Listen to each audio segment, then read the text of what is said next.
Today is March 3, 2017, and we are continuing our studies of the community rule. Let's ask our Heavenly Family to bless us. Eloheinu, Heavenly Family, thank you for showing us a way of thinking and a way of being which we clearly acknowledge and recognize as being far superior to our own way. We recognize that our own way is really nothing but selfishness and death and hatred, and we are so sorry that we have ever walked in this path. But Heavenly Family, thank you so much for showing us a better way. Help us to understand it and to experience it and to live it out every day. Help us to see clearly the difference between these two paths, that we may know to choose the good and refuse the evil. Make these truths evident before our minds right now in the present, and help us as we study the community rule to discern the principles of truth and righteousness better than ever before. Thank you so very much. Guide us to understand the truth of this text. We ask this B'Shem Tzemach Hu Ahi, in the name of Branch, he and she. Amen. Amen.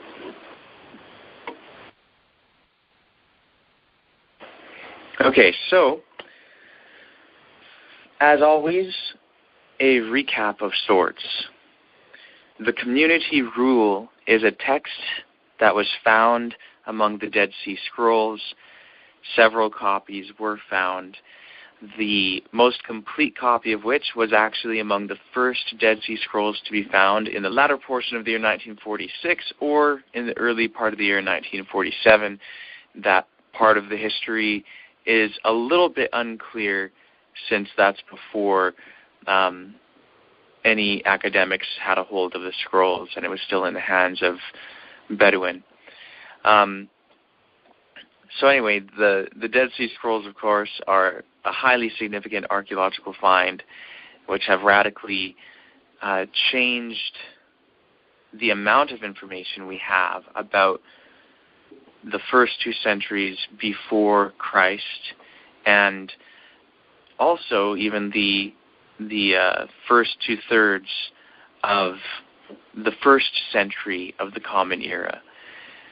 And the scrolls were, in essence, a library which was held by a community of Jews living on the northwestern shore of the Dead Sea.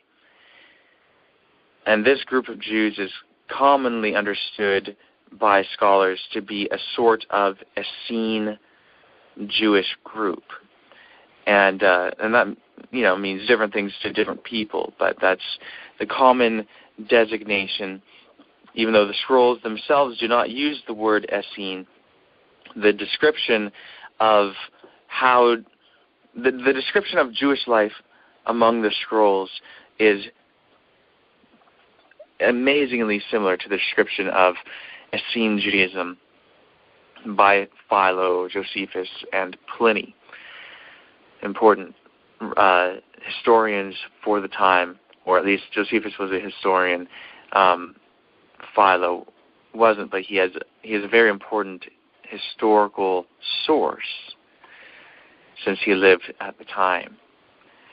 And this community, and particularly the teachings which came from the beginning of the founding of this community, from an individual known as the Teacher of Righteousness, we have found to be very important. And evidently, John the Baptist, Jesus, the disciples, Paul, and the whole Nazarene movement of the first century also considered this individual, the Teacher of Righteousness, and his writings to be very important. We can know this to be the case because of how they dealt with his writings and his teachings within their own day. They incorporated the teachings which are unique and original to the teacher of righteousness within their own teachings, and were evidently familiar with writings which go back to the beginning of the community which he founded, some of which, at least, he himself wrote. So the Thanksgiving hymns are part of the collection of writings which goes back to the beginning of the Qumran community, and certainly go back, at least the majority of them, and I don't see a reason why it wouldn't be all of them, going back to the teacher of righteousness himself. The community rule also represents a text from the early history of this community. We have not fully dealt with the subject of authorship, and we really haven't dealt with it much.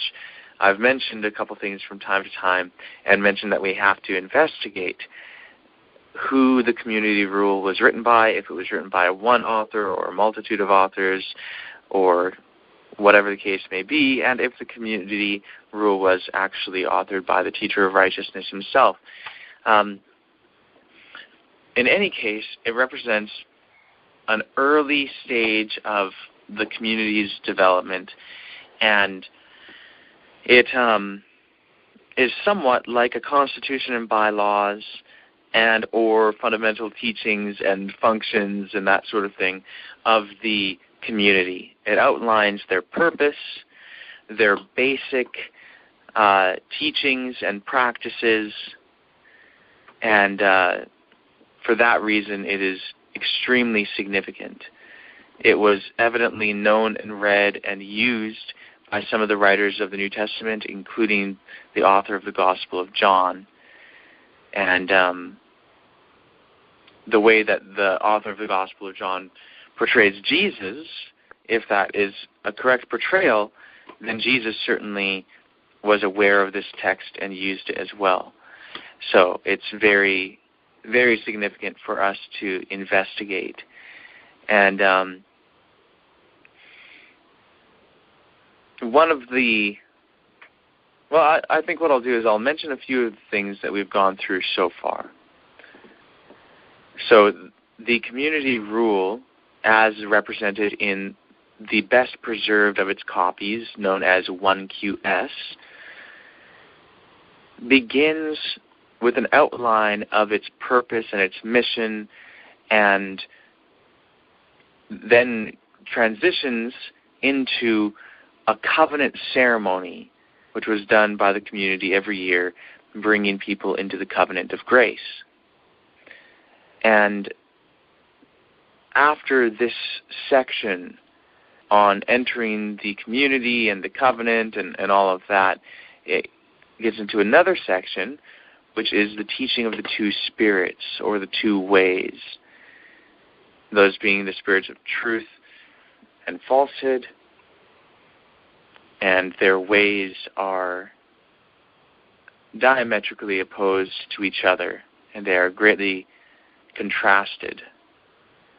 And we have so far looked in column 4 of the community rule of 1QS, that is, we have considered the ways of the spirit of truth in the world, and also the visitation of the spirit of truth, or the reward, the final outcome, the final consequences, which will be experienced by those who walk in the ways of truth. And then the next part of this column 4, describes the ways of the spirit of falsehood in this world. And that's what we have been investigating for some time. Obviously, we've we've gone into other topics and spent months away from the community rule at a time, then come back to it. But we've kind of been focusing on it again for a little while here.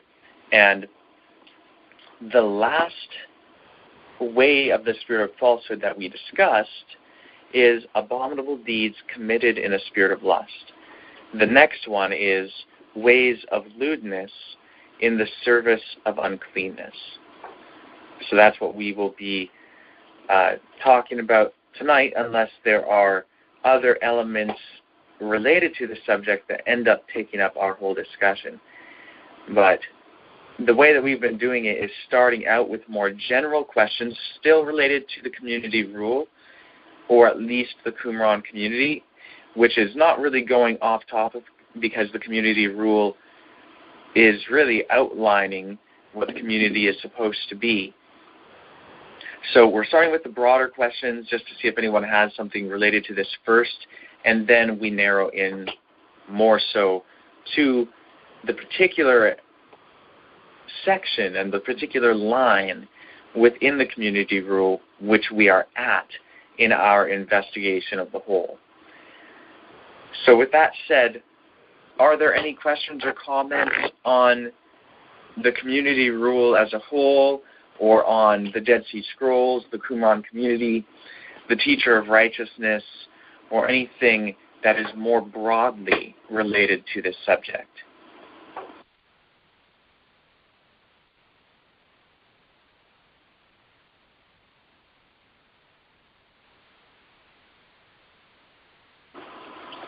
All right, well, it doesn't sound like there are any questions on the broader subject. So let us focus in on this particular aspect of the spirit of falsehood, this manifestation of it. So again, in Giza Vermez's translation, this is in 1QS, column 4, line, let's see, this is going to be line 11 or 12 or so. In Giza Vermez's translation, at least the edition of it that I have, it only identifies every fifth line.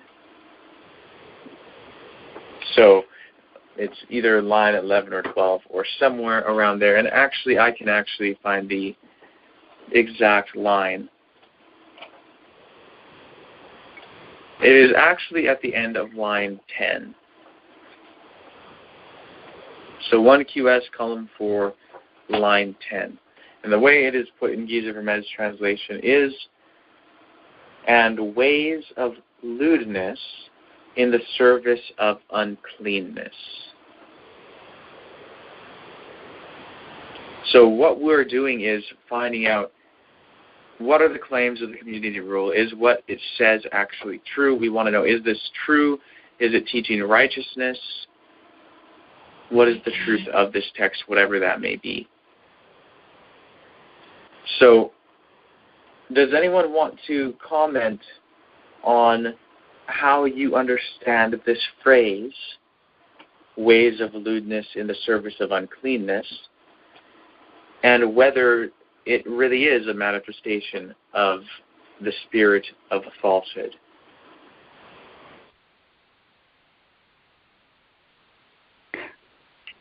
It seems very vague to me. I was pretty curious what you were going to say about it. I was just, I know the word lewdness seems like it has a couple meanings, one being ignorant and the other just being generally wicked. So I don't know which definition they're using here. And in the service of uncleanness, I really don't know what that means. I know, we've talked about ritual purity and clean and unclean, and it's just understanding ritual purity. It seems like that would relate to unlearned, which is one of the definitions for lewd. So I don't know if that can get the ball rolling a little bit. Also, in lewdness, another word that may be used is indecency. The reference I'm using here, indecency or lewdness usually includes an element of lustful or sexual indulgence on the part of the defendant. For example, engaging in sexual intercourse in a public place. So this would be indecency or lewdness in the service of uncleanliness.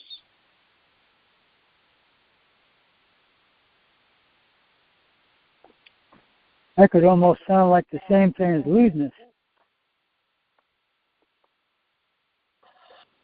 I think it's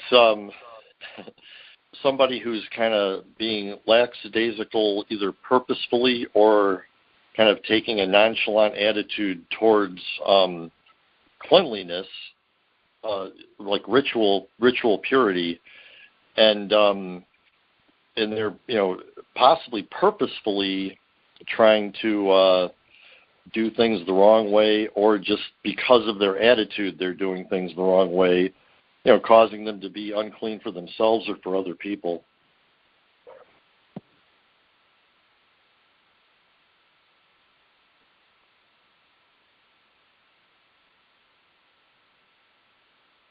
Yeah, very interesting. I've been appreciating all of your guys' comments so far. It's an interesting one. Like when I first read this, I had to look up lewdness, and it does have many different meanings or usages in different contexts, and depending on what it really means, it can carry quite a different thought. And so I looked up, in other translations, for instance, there's a translation which is the Dead Sea Scrolls Study Edition. And the way that it translates this phrase is filthy paths in the service of impurity. So impurity and uncleanness, those are equivalents, two different translations of the same word. But then the first part might have a different meaning. So filthy paths, filthy is just it might be more broad in a sense than lewdness, but at the same time, lewdness is more subject to different possible meanings than filthiness. But one thing is that it's in the service of impurity or in the service of uncleanness. And that, in our discussions on ritual purity, that aspect, should be clear enough in a sense, although when I say that, it's not that I expect everyone here to have a clear enough understanding of what we have already gone through in regard to ritual purity to just kind of automatically, oh yeah, that's what that is. But the word here that's used for uncleanness or impurity at the end of this little phrase is the common word for ritual impurity. So we know that it is referring to ritual impurity here. But I had to look up the first word because it's different. And when I first looked it up, this is, I'll tell you the basic definitions that it gives for this word. So to be clear, the word at the end for uncleanness is the word tama, and it just means uncleanness. And then this other word is nida. So the word that's translated as lewdness in Giza Vermes translation is the Hebrew word nida. And the common definitions here,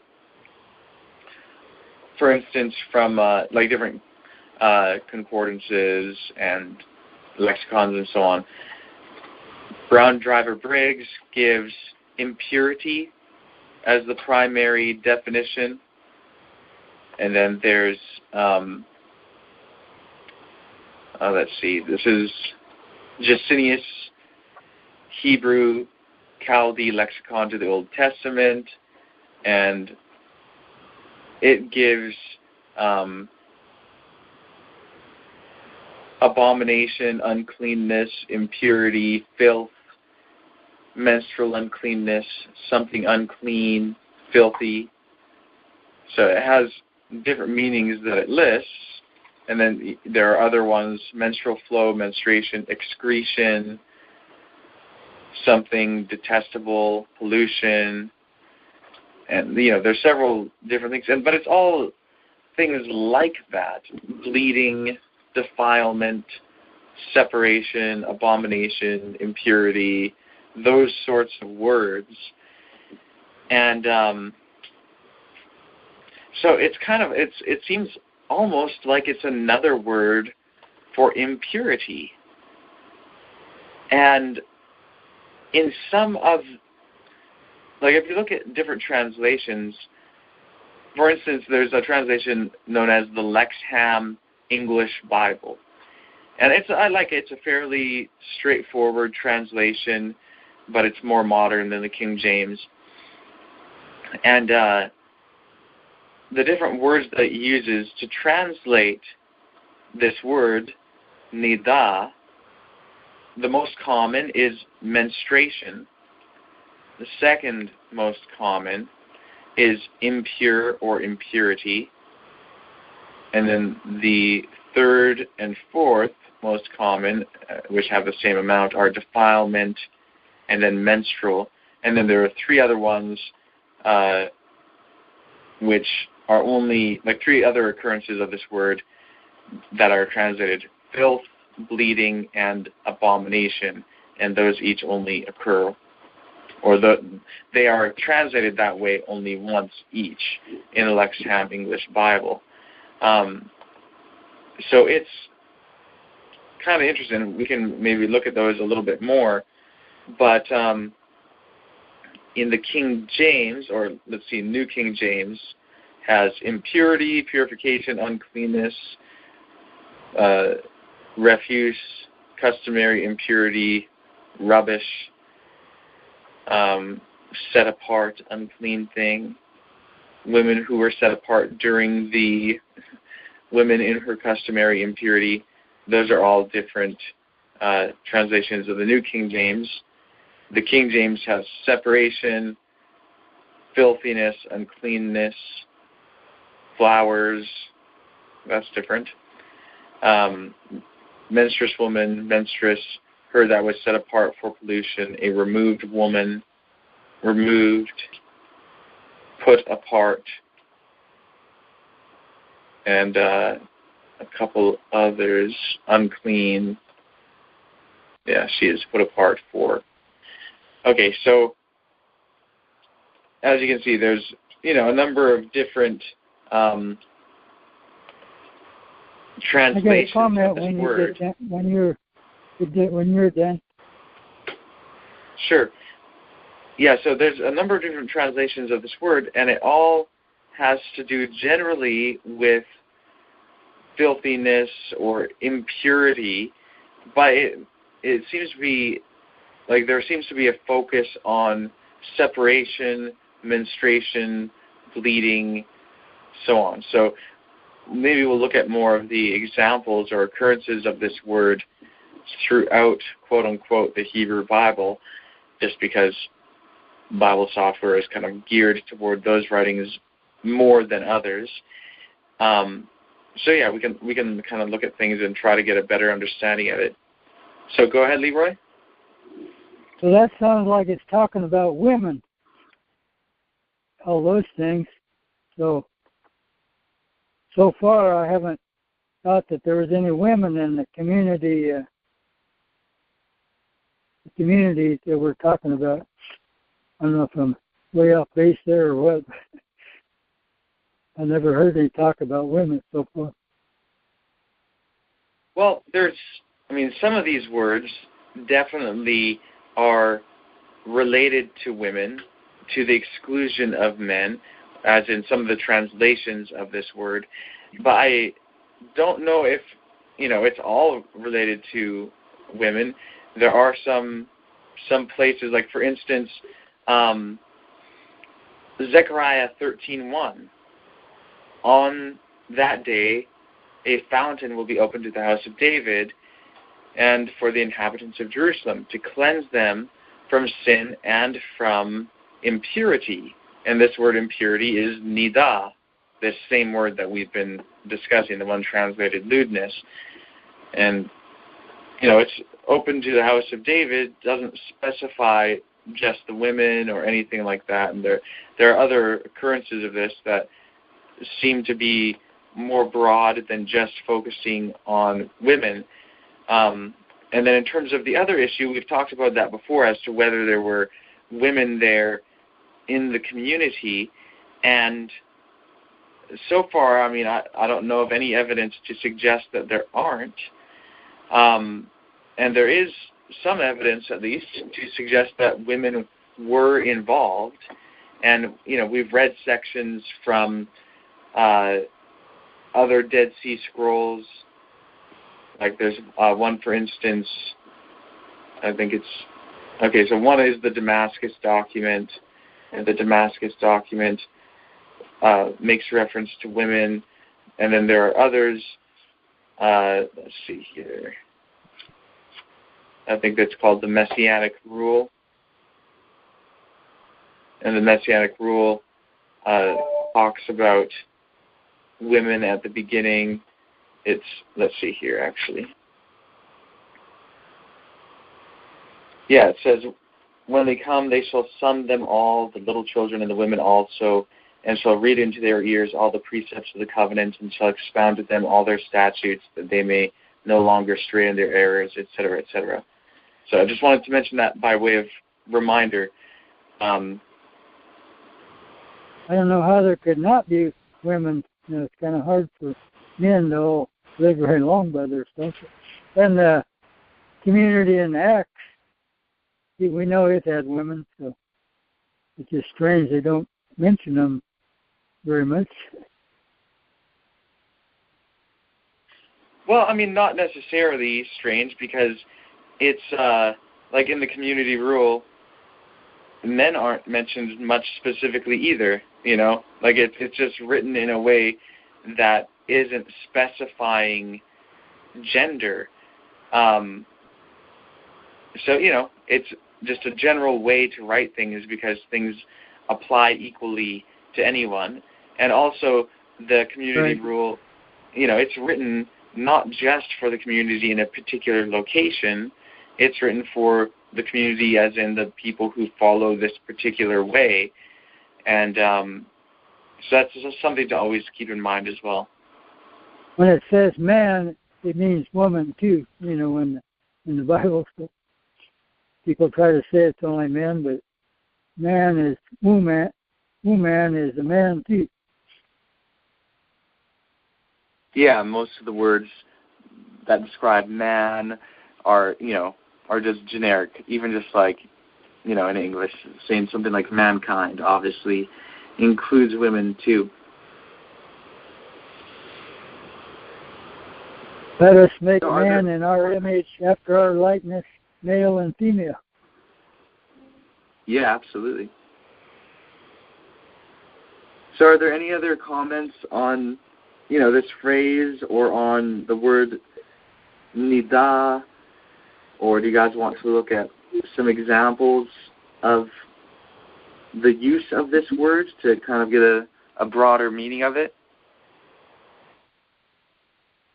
I thought of an example of lewdness in service of uncleanness in the world today that might help visualize.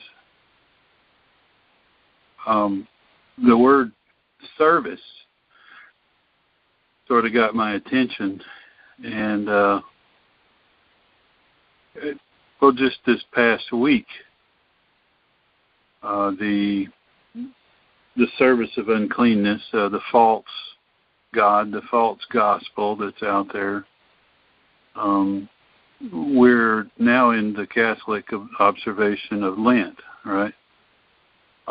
Wednesday was Ash Wednesday, and the day before that was Mardi Gras, Fat Tuesday. I heard it said by a news commentator, that's the day you can have fun before you have to repent.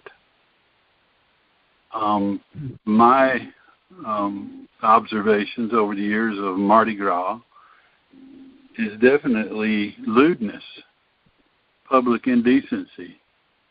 And that in the service of uncleanness, I think that's an occasion that the father of lies chooses to attract people towards the spirit of uncleanness, the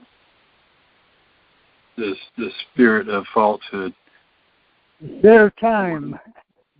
Away from the truth, of that we're learning, as the community rule teaches, as the master teacher instructed. Mardi Gras, Fat Tuesday, perfect example of lewdness. Thank you, Mike. That helped. It certainly does sound lewd.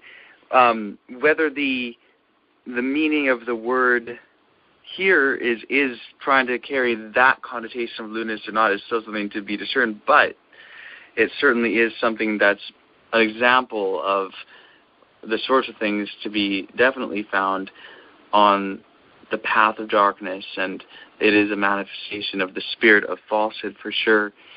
I'm interested to find out from you guys,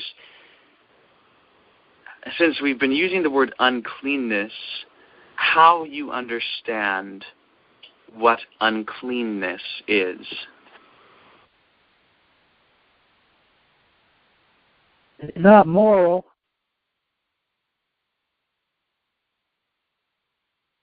It has to do with how close you can come to the temple.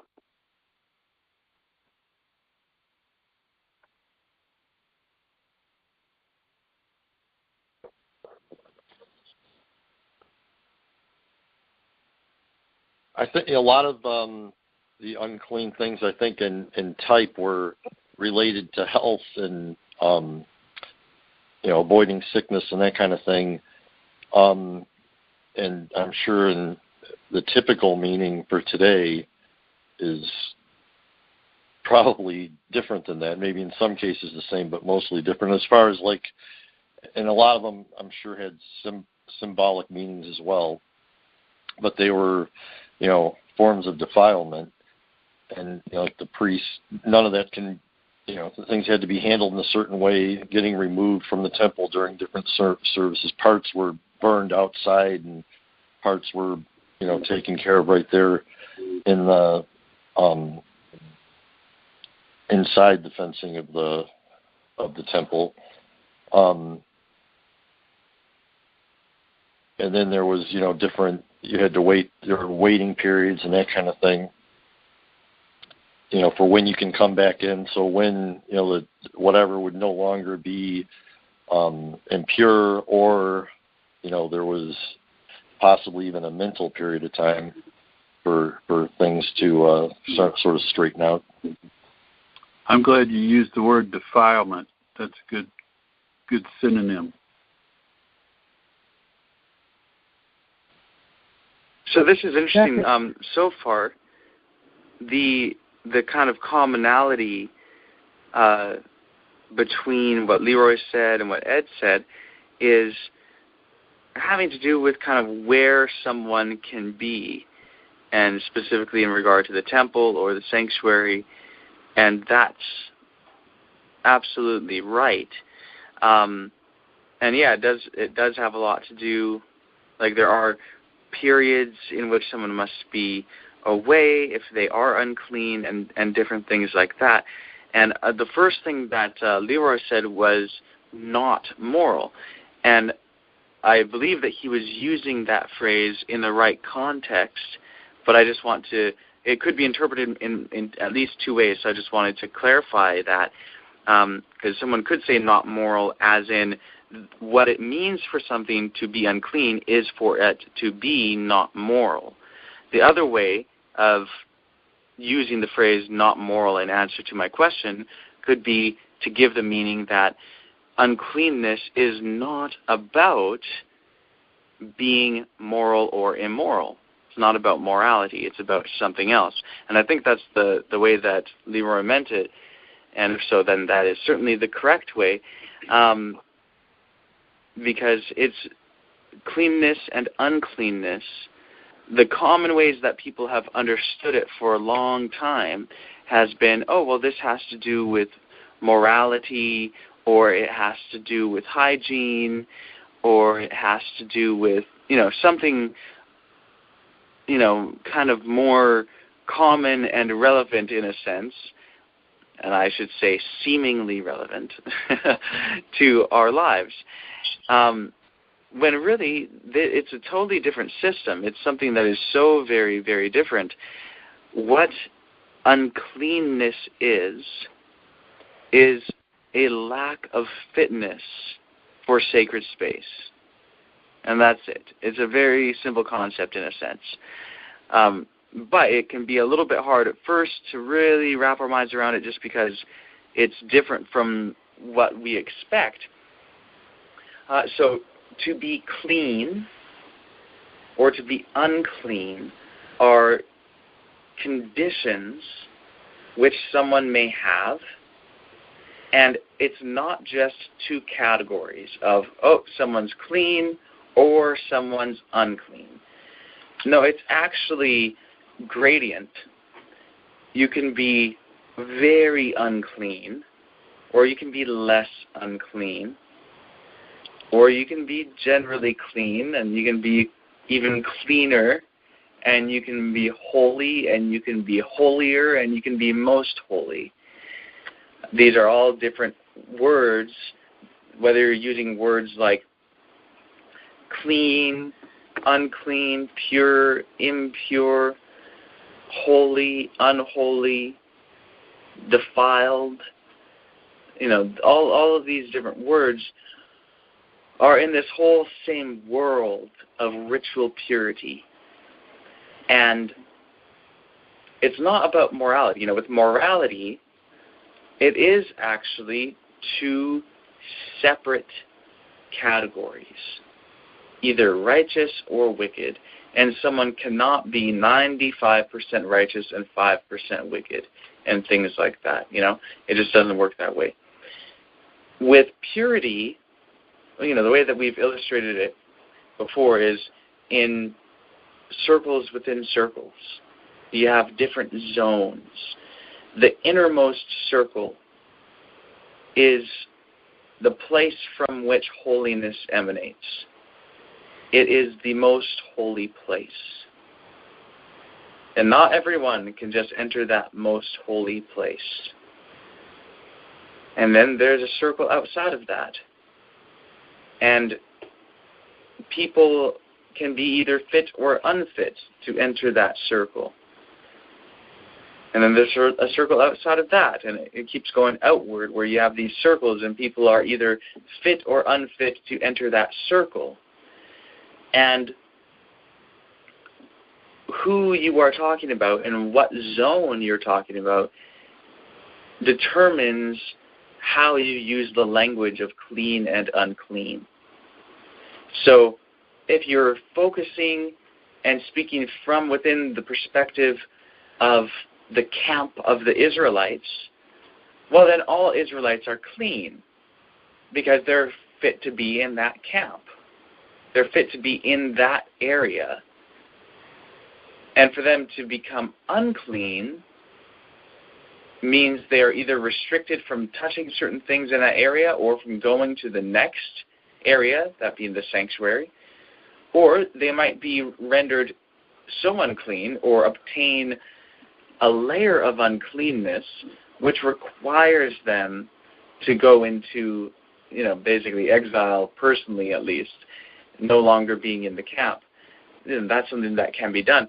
And in that context, the children of Israel are not considered holy. They are just considered clean. But only the priests are holy, and they can dwell in the sanctuary. But as compared to the other nations, Israel is holy. It's a holy nation. So this is showing you how there's different contexts for these terms depending on the area from which you are looking, but it all has to do with fitness or lack of fitness to be in a certain place. Not only that, purity is not just meant for the sanctuary, for God's sanctuary. The purity language also applies to other religions. So far as I'm aware, every ancient religion had some sort of concept of ritual purity. And in the Temple Scroll, found among the Dead Sea Scrolls, it talks about how you are not to bring vessels or like animal skin. You're not to bring a gift in an animal skin, like let's say it's a drink offering, and it is kept in a flask made from animal skin. You're not supposed to bring something in an animal skin that is from an animal that was sacrificed in another city.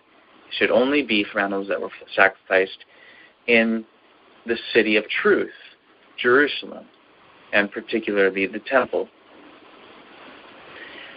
And then, but in the Temple Scroll, what's interesting is that it says that you are not to use these skins for my city, Yahweh speaking, because it is not pure for my city.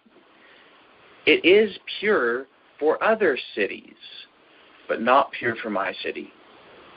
Oh, it says it's pure for other cities, so you can use that language. All that means is that it's fit for other cities. It's suitable for other cities, but it's not suitable for Yahweh's city. And so, in a sense, things may be suitable for the kingdom of darkness. There are things that may be suitable and thus pure for the dominion of the wicked gods, but that are not pure, not suitable for the kingdom of our heavenly family. So, of course, when we're reading here in the community rule, it's talking about cleanness and uncleanness in the context of the community, in the context of the kingdom of light. It's talking about these two contrasting kingdoms, the kingdom of darkness, the kingdom of light, the kingdom of the God of Israel and the angel of his truth versus the kingdom of the messenger of darkness and all the spirits allied with him. Amen. These are the things that are being contrasted. And, of course, the focus is we want everyone to be part of the kingdom of light. And so when it's talking about what's unclean, it's what is unclean for the kingdom of light. And what is clean is that which is pure for the kingdom of light. Go ahead, Leroy. So what was Yahweh trying to teach him from that, and why did they want to be clean? What was the blessing? Was like nowadays, the closer we are, or the more one we are with just the wisdom, the more she can bless us. And they had blessings back then too, I'm sure. So is that why they wanted to be clean and not unclean? Because of the blessings they received? Well, it really depends on the individual, I suppose. Some people, it may have been simply they don't want to be unclean because they don't want to be greatly restricted in life. If someone became unclean, well, they'd have to do things to remove that uncleanness. And if they can't do things to remove that uncleanness and they just remain unclean, then they are separated from the community. They, like a leper. Like if someone, like a leper. Yeah, a leper could be just separated from the community and live in isolation. And in order to come back, first they had to be cleansed of their leprosy in the sense of being cured, I should say. They need to no longer have leprosy. And then they still have to go through ritual cleansings in order to be admitted back into the community. And if they don't, well, they're just going to have to stay out there, not with the community of Israel. Same thing with other forms of uncleanness. If a man has a genital discharge, he has to be separated from the community of Israel. He has to leave the camp for a period of days, or until it is done, plus a period of days, that being his discharge. And then he has to, in order to return, he can't just wait till it's done and then return. No, there's ritual cleansings that needed to take place in order for him to be able to return. And if he didn't do those ritual cleansings, he couldn't be part of it. So purity, ritual purity, determined a lot of what people could do and where people could go. And if they couldn't, if they were unclean and couldn't enter the sanctuary, let's say, that being the courtyard of the sanctuary, well, they wouldn't be able to offer sacrifice. If you can't offer sacrifice, you can't keep several of the festivals. You can't observe some of the appointed times. You cannot participate in the things that made the community of Israel who it was and what it was. And those were the times, really, of having fellowship with our heavenly family. Yeah, ritual purity was very important, and there are many reasons why someone might want to be pure, and some people might just want to be in the sanctuary. Like you read in the Psalms of David how he just wanted to dwell in the house of the Lord. He just loved being in the sanctuary. And, you can see why. That was the system. That was the message in many ways, It was a representation of the truths which really ultimately are the gospel. And David ultimately, obviously he had some sort of understanding of it, maybe a better understanding than we have, of course, within his own context. But he saw in those rituals symbols which taught him the gospel. He has cleansed me with hyssop and all these different things. In the Psalms, there's a lot of imagery from the sanctuary which is brought into a practical experience. So, there's a lot of reasons, but ritual impurity and purity, this whole system is a very, very important thing. So that was the blessing he wanted. He wanted to be close to God.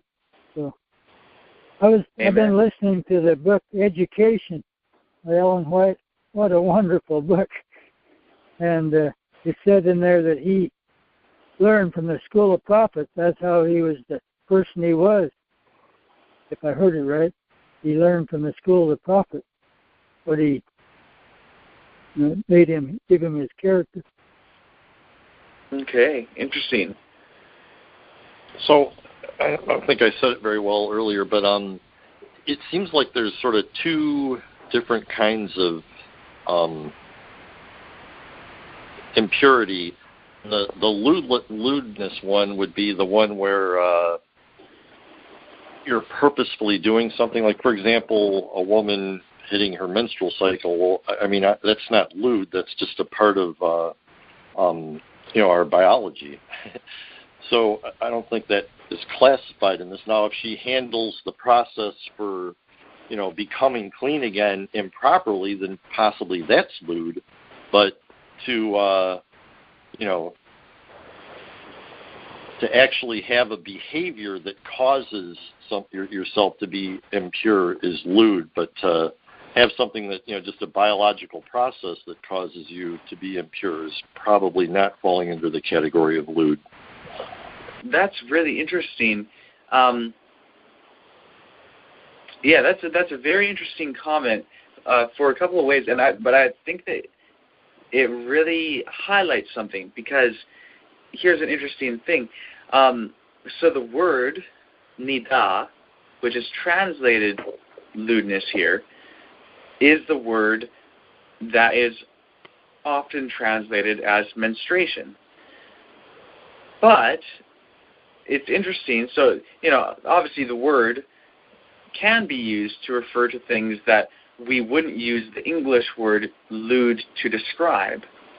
However, in the context of the community rule, what it's referring to is ways of nidah in the service of tamah, uncleanness.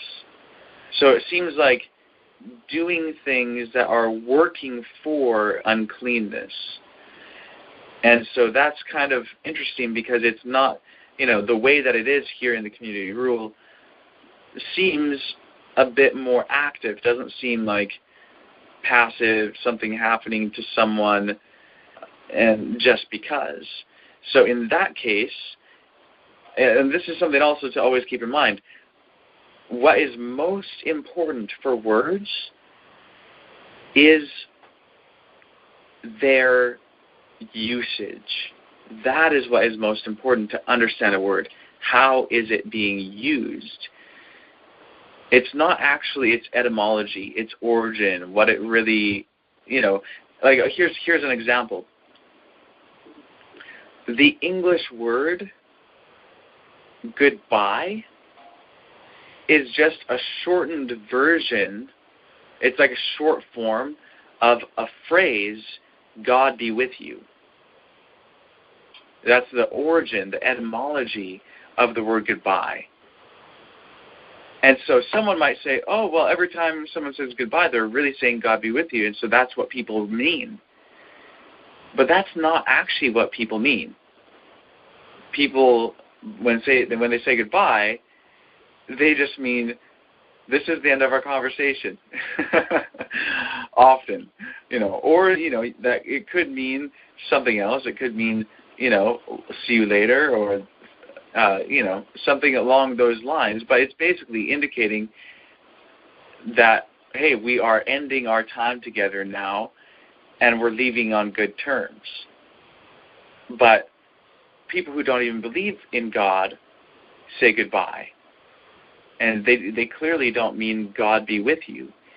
And so if you want to know what something means in a context, and if you want to know what a person means by using a certain word, the etymology, the origin of the word, and the roots of the word and all of that are less important than the way the word is used. And here, for instance, Leviticus, using the phrase uncleanness and clean and Numbers and these different writings, these could have been written 800 or 900 years or so before the community rule. Well, terms change a lot in those time, in that period of time. And so it may be that the way that the word is being used here in the community rule is very different from how it was used when, Leviticus and Numbers and other writings like that, or more accurately, the writings which were later compiled to become Leviticus and Numbers, when those writings were produced. It can carry a different connotation. And the way that we can know is simply how it's used. And since here it is used to refer to something which seems to be intentional on the part of the person, not something unavoidable like a bodily function, but instead something that is being done working with or in service of uncleanness, then it shows a different connotation. So I think that's a very important comment, Ed. So thank you for mentioning that. Not to leave a stone unturned, Trent, I have a question. Is the usage of the word applying to menstruation, and none of us want to believe or to accept that as you say, a natural function makes a woman, natural bodily function makes a woman detestable in any way. On the other hand, is it possible as that is a result of sin, that before the fall, that was not a natural function of the female organism? So, very interesting question, and I certainly understand, having that question and all of that. So there's two different aspects. First, I'll address the latter portion. I don't know of anything which would indicate that menstruation did not exist until sin existed. Every indication of the natural world and everything that takes place around us and the biology of human beings and other animals as well shows us that, hey, this is just part of things, that it doesn't seem like there's anything actually wrong with it. It's not like there's anything,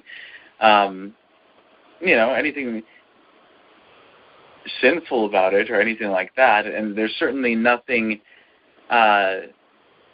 in the Genesis narrative that would indicate that, hey, I'm changing the way your body works now because of this. So, yes, and of course, obviously reproduction and all of that was part of the plan before sin entered. And so, this is part of that whole system. The other part, you are correct in thinking that there is nothing detestable about a woman just because of menstruation or something like that. And the words unclean and impure do not denote anything detestable, and it's not even inherently negative. It's just simply a lack of fitness to enter a certain space. But it may be good for the person not to enter a certain space at a certain time. And there's nothing wrong in that case with being unclean. Being unclean in and of itself does not denote anything negative on the part of the person who is unclean. In terms of their own character, their own value, their own worth, their own condition, how God views them, nothing like that. Someone could be unclean by being spat on from another person who's unclean. Well, obviously they didn't do anything wrong. Them becoming unclean doesn't mean that they did anything wrong or that they are viewed as something negative or anything like that. Jesus became unclean both in type and in antitype. He needed to be cleansed, and this is represented in the Day of Atonement ceremonies. Isaiah 63 shows Yahweh becoming unclean by having basically drenched in blood of war. Blood of war brings about uncleanness in the ritual purity system. So that it's not anything against the person in the sense of God's view of them or their morality or anything like that for them to be considered unclean or impure. It's simply that the English terms that we have grown accustomed to use for these ideas also carry other ideas which these ancient terms did not carry. So there's nothing, like even the word defile, to us that sounds like, oh, it's something like detestable or something. Like if something is defiled, it is, like we think of it as such a negative thing, and as though there's something really wrong with something that is defiled. No, that's not what the term means.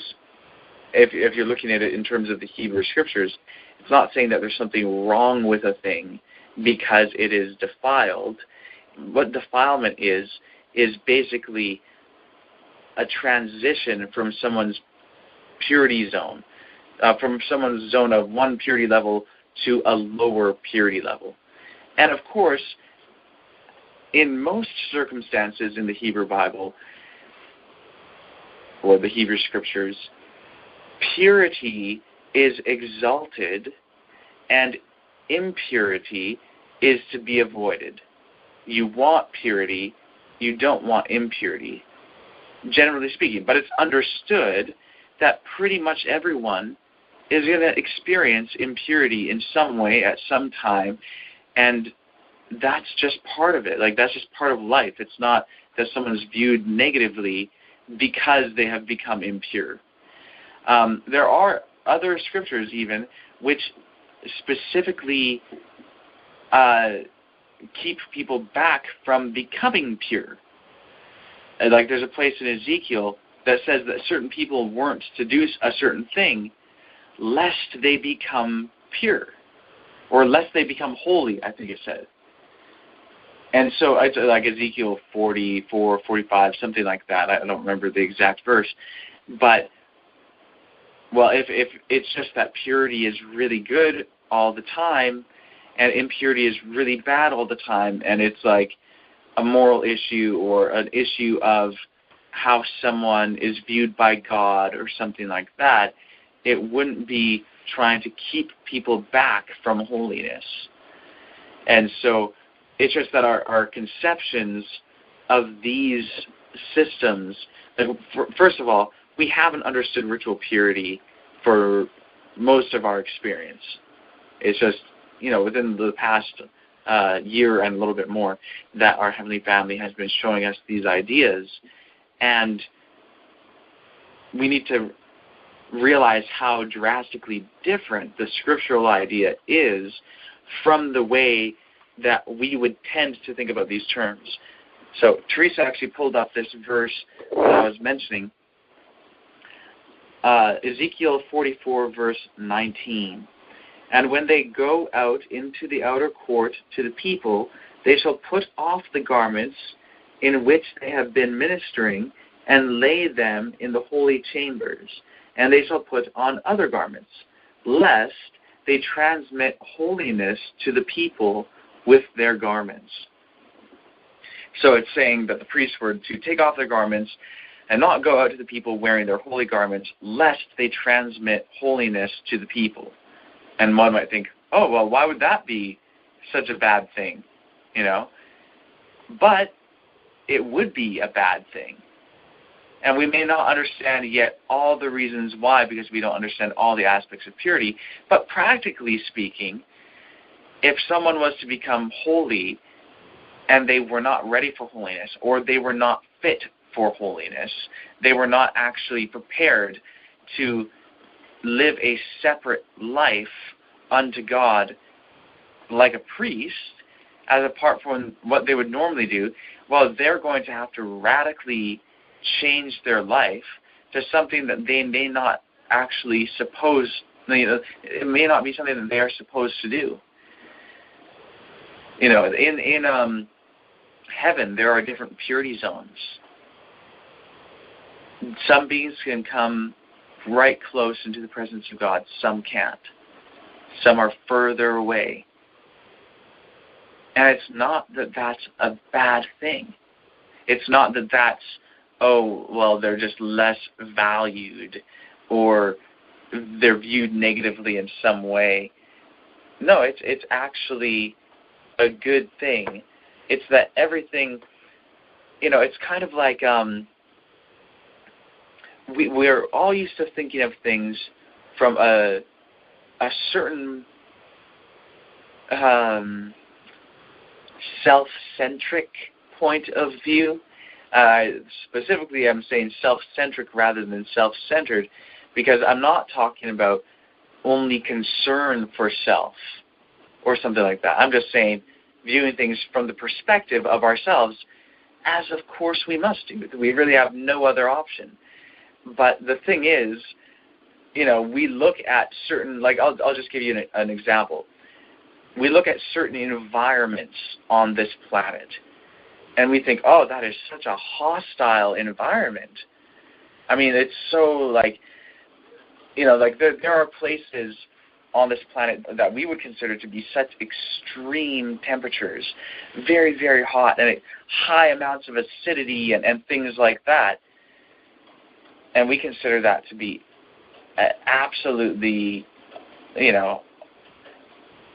just a really hostile environment, or deep down in the ocean where the pressure is so great and all of that. But guess what?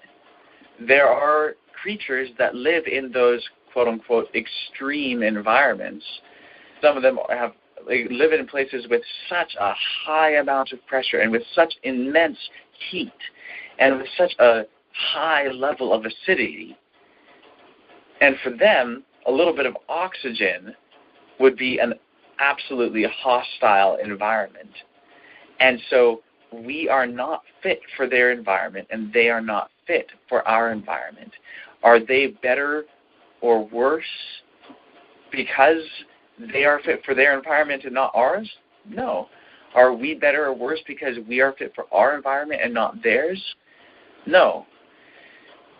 It's just that different things are suited for different places and different tasks and different functions and all of that. And such is the case in the kingdom of heaven as well. And this idea is so important to realize that it's not a matter of better or anything like that. The misunderstanding of this actually comes to the root of sinfulness, because Lucifer, he was at a very close place to God, and he was not the closest.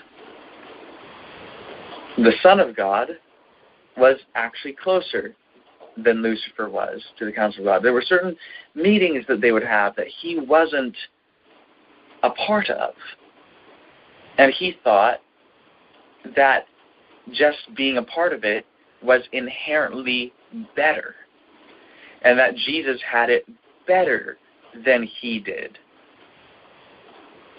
And that's not actually the case.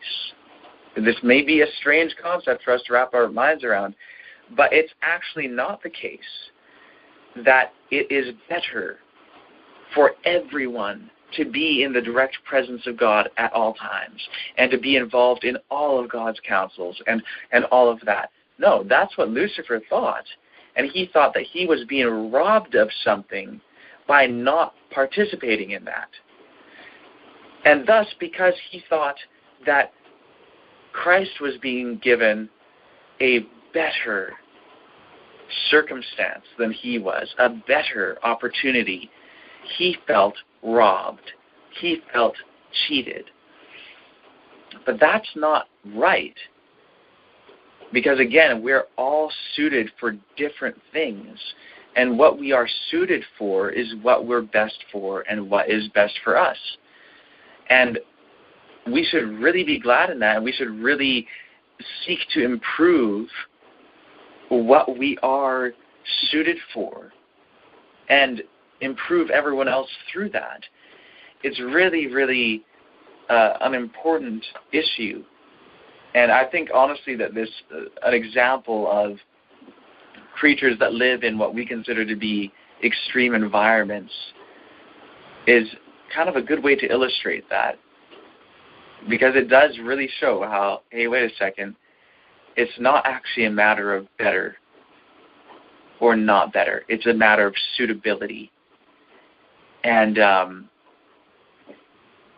that is really, in many ways, this concept of ritual purity.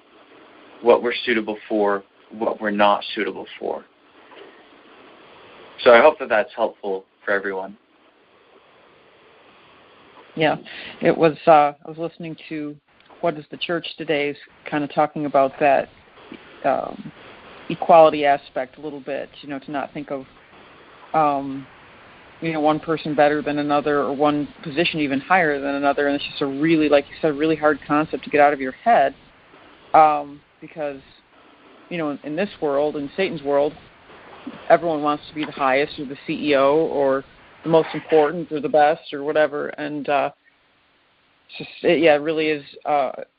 We really have to change the way we think about that for sure. It's interesting. But in Amen. In the secular context of hierarchy, fairness is not fairness and love and foundations of the characters of God are not used in the secular hierarchy. So it's really a good thing to be at peace of where you're at with God, because that's where He wants you to be, and He loves you as supremely. He loves you infinitely, just where you are. Amen. Now, it's important to understand that rightly. Just because someone could use that to become satisfied with their present spiritual attainments. But, of course, if we mean what you just said in the context of being happy with the work that God has given us, the role that God has given us to play as part of the kingdom of truth and all of that, then that's certainly the case, that we should be absolutely happy with that. The only reason why I'm bringing in the other element is in case someone listening to this later, or even someone on the call right now or whatever, might take it in the other way and think, okay, well, or whatever our spiritual attainments are now, or our relationship with God is, we should be happy with that. But it's not a matter of our personal relationship with God in what we're talking about now. Obviously, that's an important element in its own right, but people can have a very deep and personal connection with God and yet be on the quote-unquote lowest order of the hierarchy. So this is kind of like, it reminds me of another question that someone asked a while ago. Are priests those who are born again within the community? And it's a really interesting question. And the answer is that isn't the distinction. While the requirements for priesthood in the Melchizedek priesthood are righteousness, not everyone is called to be a priest in the same way. People are all called to be priests in terms of service to each other, ministering to each other, but not everyone is to be an anointed priest, just like in the type with the children of Israel. Not every Israelite was to be an anointed priest. There was only people from the descendants of Aaron. And there were other specifications that they had to meet to be eligible for priesthood. And if they met all of those prerequisite requirements, then they had to go through a ritual which would make them anointed priests. So in our day, there are requirements to be an anointed priest in the priesthood after the order of Melchizedek. And one of those requirements is righteousness. That is not the only requirement. That is one of the requirements. But not everyone who obtains righteousness is to be an anointed priest. Everyone's supposed to be a priest in a sense, but not an anointed priest. Just like not everyone is supposed to be the high priest, or a leader of tens, or a leader of 50s, or a leader of hundreds, or a leader of thousands. There's different roles that everyone has to play, and the hand is not better than the foot. The eye is not better than the ear. We are all members of one body, and it takes everyone to really do the tasks that we have to do as a body. And the point is that we all need each other. We really do all need each other. And no one person is better than another. No one role is better than another. There are roles of higher responsibility or greater responsibility in the sense that that person may have to oversee however many more tasks or however many more people or something like that. Like someone may be part of organizing certain things or administering certain things or whatever, but that doesn't make them better. It just means that they're fulfilling that particular function while someone else is fulfilling another function. Just like, we've talked about before how there's two types of experiment. There's direct experiment and indirect experiment. Indirect experiment, in a sense, is a higher order of experiment because it is the only thing that allows someone to account for broad ranges of knowledge. But those broad ranges of knowledge all must come from direct experiments. So it's actually dependent on the direct. So therefore it's not better than the direct, and the direct isn't better than it. Each serves its own role. And that's the way it is in the body of believers. Everyone serves a function. Everyone serves a role. It's not that one is better or one is worse or anything like that. Everyone in the whole of the community of God is to be righteous. Everyone is to live without sin. But not everyone is to fulfill the same function. Not everyone is to be an anointed priest. Not everyone is supposed to be a leader of different groups and all of that. And so it highlights for us that principle of overall righteousness. And there's this, Ellen White uses the phrase, unity in diversity. They got to be fitted for whatever their role is. Not everybody can do the same thing. Amen. Absolutely. Hey, so there was a little reminder we got on our phone letting us know that we had 5 minutes left, and it's been it's been 3 minutes since that went off. And so there's 2 minutes left, and I'm thinking maybe it's a good idea for us to just bring an end to the meeting, and then we can continue on tomorrow night. What do you guys think of that? Sounds good. Sounds good. It's fine. Okay. Wonderful. Would someone like to offer a short prayer? I got something I think I can stick in here right quick, Trent. The discussion about purity reminded me of our discussion 2 years ago about purity and righteousness not being equal, that we can be righteous without, having some a righteous person can have uncleanness at a given point in time. And a note that I made that day was purity and sacrifice are two things necessary to the priesthood. I thought that was interesting how we're coming back and how you're reminding me of what we studied 2 years ago. Amen. All right, well, we have less than a minute left. Would someone like to offer a quick prayer? Heavenly family, I thank you so much for your truth tonight. I thank you for teaching us about ritual purity, and help us to understand the community rule more tomorrow as we get back into this, to understand what is the uncleanness that you're talking about, what is the service of uncleanness, and how does lewdness affect this. And I pray that you give us wisdom in that, and I pray that you be with us all, bless us, and bless you, Heavenly family. In the name of the branch, he and she, B'Shem Shema Kulohi. Amen. Amen. Amen. Amen. Amen. Love you all. Lila Tov. Lila Tov. Lila Tov. Lila Tov.